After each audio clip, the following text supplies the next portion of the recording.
જબલપુરમાં વરસાદના કારણે ગટરની બાજુમાં બનાવેલી બાઉન્ડ્રી વોલ તૂટી પડી। 2 વર્ષ પહેલા મ્યુનિસિપલ કોર્પોરેશન દ્વારા બનાવવામાં આવેલી આ બાઉન્ડ્રી વોલ જેની સાથે ત્યાં પાર્ક કરેલી કાર પણ ગટરમાં પડી ગઈ। આ અકસ્માતમાં કોઈ જાનહાનિ નથી થઈ, પરંતુ કારને ભારે નુકસાન થયું હતું। લાલા લજપતરાય વોર્ડમાં લગભગ 3 વર્ષ પહેલા ગટરની બાજુમાં એક દિવાલ બનાવવામાં આવી હતી, જેથી વરસાદ દરમિયાન જ્યારે ગટરમાં વધુ પાણી હોય ત્યારે કોઈ જાનહાનિ ન થાય। રાત્રે વરસાદ દરમિયાન આ દિવાલ પોતે જ ગટરમાં ડૂબી ગઈ અને તેની સાથે સ્થાનિક રહેવાસી મહેન્દ્ર રજકની કાર પણ ગટરમાં પડી ગઈ। આ ઘટના પછી સવારે જ્યારે લોકોએ કાર અને દિવાલ ગટરમાં પડેલી જોઈ ત્યારે તેઓ મ્યુનિસિપલ કોર્પોરેશનના બાંધકામ અંગે ગુસ્સે ભરાયેલા જોવા મળ્યા। સ્થાનિક લોકોએ આ અકસ્માત માટે મ્યુનિસિપલ કોર્પોરેશનને જવાબદાર ઠેરવ્યું છે। ખરગોન જિલ્લાના બડવામાં ઇન્દિરા સાગર અને ઓરકેશ્વર ડેમમાં પાણી છોડવામાં આવ્યા અને જે બાદ નર્મદા નદીમાં પૂર આવ્યું। બડવાના ખેટીઘાટ ખાતે સાંઈ મંદિર પાસે નર્મદાનું પાણીનું સ્તર પહોંચી ગયું છે। વહીવટી તંત્રે નીચાણવાળા વસાહતોમાં ખાસ કરીને નર્મદા કિનારે આવેલા ડિયોસ્ક અને દુકાનો દૂર કરી છે।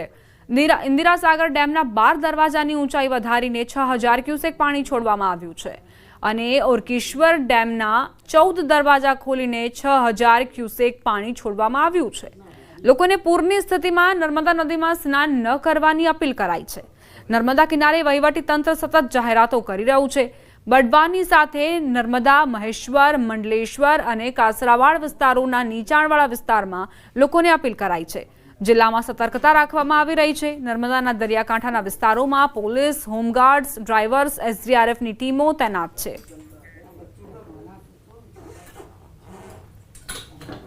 स्ट्रीम से 14 गेट खोले गए हैं, जिसमें तकरीबन 6000 क्यूमेक्स के आसपास पानी छोड़ा जाएगा। अभी जो लेवल है साई मंदिर तक आ गया है और जो आगे जो लेवल बढ़ेगा वो थोड़ा आगे तक होगा, उसकी हमारी तैयारी की गई है। सुबह से लेकर अभी तक जो है यहाँ पे पुलिस के जवान तैनात है। एसडीआरएफ की टीम तो लगातार यहाँ पे है ही, और जो यहाँ के लोकल गोताखोर है, यहाँ के लोकल नागरिक हैं, वो भी यहाँ पे काफ़ी एक्टिव है। उनके थ्रू भी इन्फॉर्मेशन मिल जाती है और वो भी इस चीज़ में हम लोगों का बहुत सहयोग करते हैं। મધ્યપ્રદેશના શિવપુરી જિલ્લાના બદરબાસના મંગરાઉરા ગામમાં ભારે વરસાદના કારણે કોઝવે પર એક ખાનગી સ્કૂલ બસ તણાઈ ગઈ। ગ્રામજનોએ પોતાનો જીવ જોખમમાં મૂકીને બધા બાળકોને સુરક્ષિત રીતે બહાર કાઢ્યા। આ સ્કૂલ બસમાં 20 બાળકો બિજરૌનીના હતા અને 10 બાળકો મગરોરાના હતા, જે બધા સુરક્ષિત છે। બદરબાસમાં સીએમ રાઈઝ સ્કૂલ કેમ્પસમાં પાણી ભરાઈ ગયા। સીએમ રાઈઝ સ્કૂલ જનપદ પરિસરના કેમ્પસમાં વધુ પડતું પાણી ભરાઈ જવાના કારણે શાળામાં ફસાયેલા બાળકોને ખૂબ જ મુશ્કેલીથી બચાવાયા।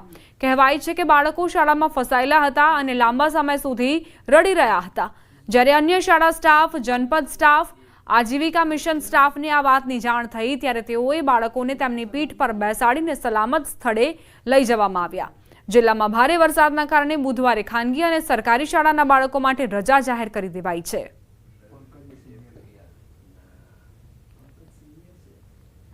રાયસેનમાં સતત વરસાદના કારણે જિલ્લા મુખ્યાલયમાં પાણી ભરાઈ ગયું છે। કલેક્ટર કચેરી, સાંચી, વિદિશા માર્ગ, ભારતનગર, મહામાયા ચોક, અર્જુનનગર, હાઉસિંગ બોર્ડ કોલોની, પટેલનગરમાં પાણી ભરાઈ ગયા છે। જિલ્લા મુખ્યાલયમાં આ સિઝનનો શ્રેષ્ઠ વરસાદ છે, જો કે આ વરસાદે નીચાણવાળા વિસ્તારોમાં તારાજી સર્જી છે।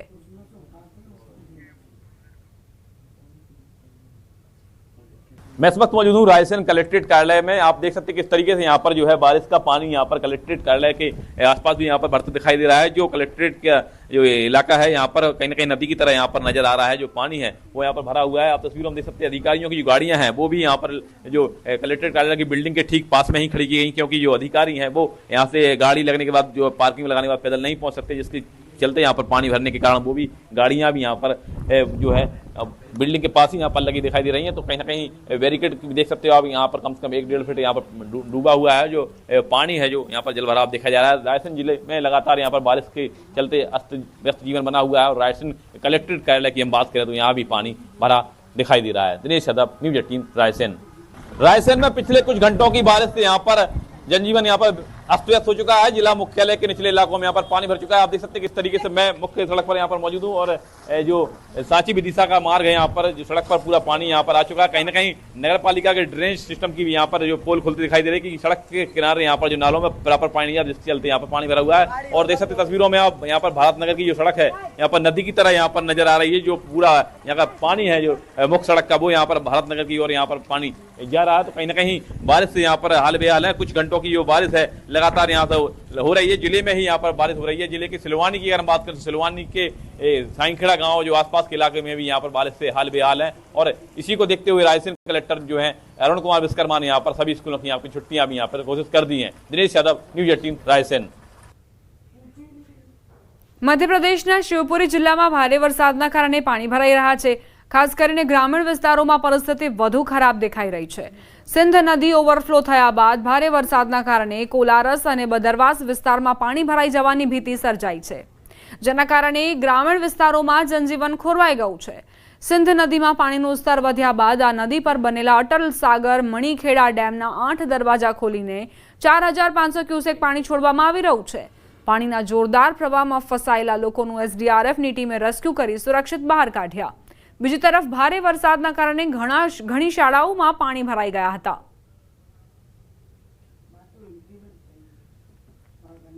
મધ્યપ્રદેશમાં ભારે વરસાદે તબાહી મચાવી છે।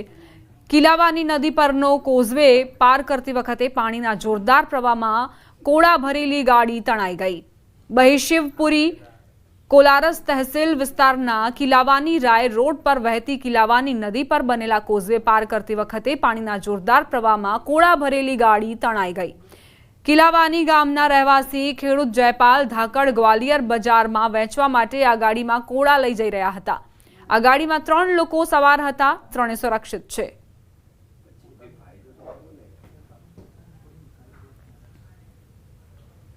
મધ્યપ્રદેશના શિવપુરી જિલ્લામાં સતત ભારે વરસાદના કારણે વિવિધ વિસ્તારોમાં પાણી ભરાઈ ગયા છે અને પૂર જેવી સ્થિતિ સર્જાઈ છે। કલેક્ટર રવિન્દ્ર કુમાર ચૌધરીના નિર્દેશનમાં જિલ્લા વહીવટી તંત્ર સંપૂર્ણપણે સક્રિય છે। એસડીઆરએફ અને હોમગાર્ડની ટીમો રાહત અને બચાવ કામગીરી માટે વિવિધ અસરગ્રસ્ત વિસ્તારોમાં સતત કાર્યરત છે। આજે જિલ્લાના ઇન્દાર તહેસીલમાં સ્થિત જારમાઈ ગામમાંથી કુલ 20 લોકોને સલામત સ્થળે ખસેડવામાં આવ્યા હતા। તેવી જ રીતે કોલારસ તહેસીલના સજાઈ ગામમાં બચાવ કાર્ય પૂર્ણ થયું છે। તે જ સમયે નરવર તહેસીલના સગૌલી અને સુદાપુરા ગામોમાં રાહત ટીમ દ્વારા બચાવ કાર્ય ચાલી રહ્યું છે। તહેસીલ બદરવાસમાં ફસાયેલા 6 બાળકો, 2 મહિલાઓ અને 1 પુરુષને સુરક્ષિત રીતે બહાર કાઢવામાં આવ્યા। આ ઉપરાંત બિજરૌની ગામે ફસાયેલી 5 મહિલાઓને બહાર કાઢવાનો પ્રયાસ કરાઈ રહ્યો છે।